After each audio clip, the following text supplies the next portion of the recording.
اعوذ باللہ من الشیطان الرجیم بسم اللہ الرحمن الرحیم بئس ما اشتروا بہ انفسہم، کیا ہی بری چیز ہے جس کے بدلے انہوں نے سودا کر لیا اپنی جانوں کا۔ کیا سودا کیا؟ ان یکفروا بما انزل اللہ بغیا ان ینزل اللہ من فضلہ،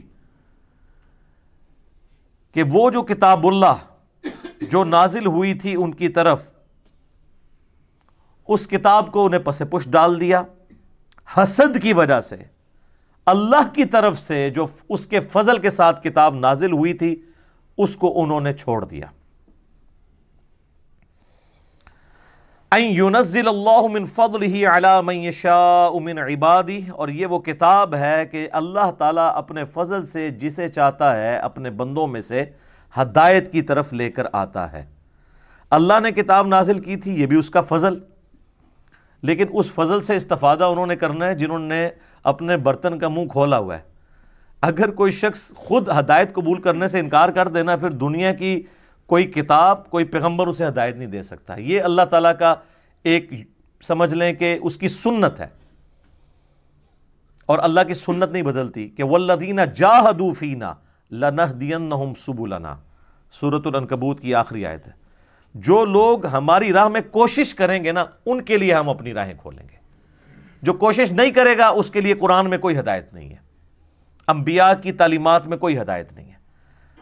جتنی مرضی تیز بارش ہو، اگر ایک برتن ہی الٹا پڑا ہوا ہے وہ کبھی بھر سکتا ہے؟ نہیں۔ تو اللہ تعالیٰ یہی فرما رہا ہے کہ کتنا برا انہوں نے سودا کیا کہ اس نبی کے دنیا میں آنے سے پہلے تو یہ جنگوں میں دعا کیا کرتے تھے، اے اللہ جلدی جلدی اس پیغمبر کو بھیج کہ ہم اس پیغمبر کے ساتھ مل کر قتال کریں اور اللہ کے دین کا بول بالا کریں۔ اور آج جب وہ پیغمبر آئے ہیں یہ اس کے کافر ہو گئے ہیں، اس کے منکر ہو گئے ہیں۔ کتنا برا انہوں نے سودا کیا ہے اپنی جانوں کا کفر کے بدلے میں۔ کفر کما لی ہے، اپنی جانیں دوزخ میں اور آگ میں جھونک دی ہیں۔ اور کس وجہ سے؟ حسد کی وجہ سے۔ حسد کیا تھا؟ وہ یہ کہتے تھے کہ پیغمبر بنی اسرائیل میں ہوگا، یہودی النسل ہوگا تو ہم اسے مانیں گے، اسماعیلی پیغمبر کو ہم نہیں مانیں گے۔ حالانکہ یہ بات وہ بھی مانتے تھے کہ حضرت اسماعیل علیہ السلام بھی تو ابراہیم کے بیٹے ہیں، تو چاہے بنو اسرائیل ہوں یا بنو اسماعیل، دونوں ہے تو ابراہیم ہی ہیں۔ لیکن وہ کہتے تھے نہیں، جو حضرت یعقوب کی اولاد سے ہیں، یعقوب کا ہی لقب تھا اسرائیل علیہ السلام، ان کے سوا اگر کوئی اور نسل میں پیغمبر آئے گا وہ ابراہیمی بھی کیوں نہ ہو، ہم نے نہیں اس کو ایز اے پیغمبر ایکسیپٹ کرنا۔ تو اب اللہ تعالیٰ فرما رہا ہے کہ اس کے سبب کیا ہوا؟ فَبَاءُوا بِغَضَبٍ عَلَىٰ غَضَبٍ، تو اللہ تعالیٰ کے غضب پر غضب کے وہ حقدار ہو گئے۔ یہ ڈبل غضب کیوں؟ مسلسل غضب کیوں؟ ایک تو انہوں نے اپنی کتاب کو ماننے سے انکار کیا جس کے اندر آخری پیغمبر کی پروفیسیز موجود تھی، ایک تو اس بات پر غضب کی اپنی کتاب کو ہی نہیں مان رہے، اور دوسرا جب وہ پیغمبر آ گئے وہ بھی تو اللہ کی حجت بن کے ہے، اس پیغمبر کا بھی انکار کر دیا۔ تو اللہ کی طرف سے غضب پر غضب کے مستحق ہوئے یہودی۔ وَلِلْكَافِرِينَ عَذَابٌ مُّهِينٌ، اور کافروں کے لیے ذلیل اور رسوا کر دینے والا عذاب ہے۔ وَلِعَوْذُ بِاللَّهِ تَعَالَى اللہم اجرنا من النار، اللہم اجرنا من النار، اللہم اجرنا من النار، آمین۔ وَإِذَا قِيلَ لَهُمْ آمِنُوا بِمَا أَنزَلَ اللَّهُ، اور جب انہیں کہا جاتا ہے کہ ایمان لے کر آؤ جو اللہ نے نازل کیا ہے اس پیغمبر کے ساتھ، قَالُوا نُؤْمِنُ بِمَا أُنزِلَ عَلَيْنَا، وہ کہیں گے، یہودی اس وقت یہ کہتے تھے کہ ہم ایمان لاتے ہیں اس کے اوپر جو ہم پہ نازل ہوا ہے۔ انہوں نے تو حضرت عیسیٰ علیہ السلام کو ماننے سے انکار کر دیا تھا، وہاں تو یہ بہانہ بھی نہیں تھا کہ وہ بنو اسرائیل سے نہیں ہے، حضرت عیسیٰ علیہ السلام خود یہودی النسل تھے، بنی اسرائیل میں سے تھے، ان کا بھی انکار کر دیا۔ تو ہر پیغمبر کا انکار کرنے کے لیے بہانے ان کے پاس ڈیفرنٹ ہوتے تھے۔ تو اللہ تعالیٰ فرما رہا ہے کہ جب ان کو ایمان کی طرف دعوت دی جاتی ہے تو یہ کہتے ہیں ہم صرف اسی پر ایمان لائیں گے جو ہم پہ نازل ہوا ہے، یعنی تورات اور زبور۔ انجیل بھی ان کی طرف تھی، اس کا بھی انکار کیا، قرآن کا بھی انکار کیا۔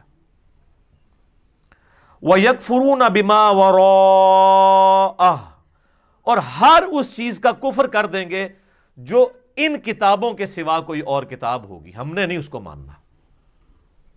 وَهُوَ الْحَقُّ مُصَدِّقًا لِمَا مَعَهُمْ، حالانکہ قرآن وہ حق ہے جو اس حال میں نازل ہوئی ہے کہ وہ تصدیق کر رہی ہے ان کتابوں کی بھی جس کے اوپر یہ ایمان لاتے ہیں۔ تو یہ تو اپنی کتابوں کو ہی نہیں مان رہے۔ اگر یہ واقعی اپنے آپ کو یہودی سمجھتے ہیں تو کم از کم اپنی کتاب کو مان کے اس پیغمبر کو مان لیں۔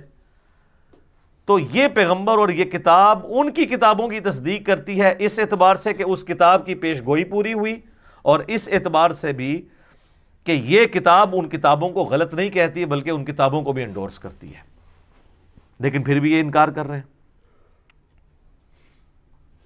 قُلْ فَلِمَ تَقْتُلُونَ أَنْبِيَاءَ اللَّهِ مِنْ قَبْلِ، اے نبی علیہ السلام ان سے فرمائیے کہ اگر تمہارا یہی بہانہ ہے نا کہ ہم صرف اپنے نبیوں کو مانیں گے بنی اسرائیل کے اور کسی پیغمبر کو نہیں مانیں گے، تو یہ ذرا بتاؤ کہ تم اپنے نبیوں کو پھر قتل کیوں کرتے تھے؟ یہ پھکی ہے، اینٹی وینم، اسی اصول اور مبادی پہ الزامی جواب کہ اگر تم یہ کہتے ہو کہ محمد صلی اللہ علیہ وآلہ وسلم بنو اسرائیل میں سے ہوتے تو ہم انہیں مان لیتے، تو یہ بتاؤ بنی اسرائیل کے پیغمبروں کو قتل بھی تو تم لوگ خود ہی کرتے تھے، حتیٰ کہ عیسیٰ علیہ السلام کے بھی قتل کا فتویٰ نکالا، وہ تو اللہ نے ان کو زندہ اٹھا لیا، ادروائز حضرت عیسیٰ علیہ السلام کو بھی انہوں نے سولی چڑھا دینا تھا۔ تو اگر تمہاری یہ لاجک مان لی جائے کہ ہم اپنے سوا کسی اور پیغمبر کو نہیں مانیں گے جو کسی اور نسل سے ہوگا، تو جو تمہاری اپنی نسل سے پیغمبر آئے ہیں، حضرت زکریا علیہ السلام، یحییٰ علیہ السلام، ان کے علاوہ کئی انبیاء کو تو تم نے خود قتل کیا، ایون عیسیٰ علیہ السلام کو بھی قتل کرنے کی سازش کی۔ یہ اللہ تعالیٰ فرما رہا ہے کہ اپنے نبی علیہ السلام کو کہ آپ یوں ان سے کہیں، قُلْ فَلِمَ تَقْتُلُونَ أَنْبِيَاءَ اللَّهِ مِنْ قَبْلِ إِن كُنْتُم مُؤْمِنِينَ، اگر تم واقعی سچا ایمان رکھتے ہو تو اپنے نبیوں کو کیوں قتل کرتے رہے ہو؟ ظاہر ہے اس بات کا کیا جواب ہوگا کسی کے پاس؟ اس کا جواب صرف یہ ہوگا کہ اس کی بات نہیں سننی، کیونکہ بات ہی اتنی وزنی ہے۔ وَقَالَ الَّذِينَ كَفَرُوا لَا تَسْمَعُوا لِهَذَا الْقُرْآنِ وَالْغَوْا فِيهِ لَعَلَّكُمْ تَغْلِبُونَ، کافر کہتے ہیں قرآن جب پڑھا جا رہا ہو نا اس کو مت سنا کرو اور شور مچا دیا کرو، یہی ایک طریقہ ہے کہ تم قرآن پر غالب آ سکو، کیونکہ ان کو پتہ ہے قرآن پہ غلبہ کیسے ہوگا، کیونکہ اتنی لاجیکل یہ بک ہے کہ اس کا ہم لاجیکل آنسر تو نہیں دے سکتے، لیکن کم از کم شور مچا کے یہ تو کر سکتے ہیں کہ نہ خود سنیں نہ کسی کو سننے دیں۔ جب لوگ سنیں گے ہی نہیں تو قبول کیسے کریں گے؟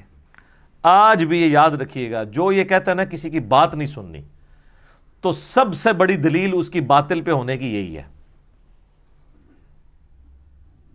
اگر تم اپنے عقائد میں کانفیڈنٹ ہو تو کہو کہ جی ہماری بات تو 24 کیرٹ سونا ہے جی، پیش کریں قرآن و سنت پہ، کوئی اور بھی بات کرتا ہے آپ سنیں اس کی بات اور چیک کریں، اور جو کہ کسی کی سننی نہیں ہے تو آپ سمجھ لیں کہ دال میں کالا نہیں ہے، پوری دال ہی کالی ہے، کیونکہ وہ تو پچ کھیڑنا چاہتا ہے نا، نہ کھیڈاں گے نہ کھیڈن دیاں گے۔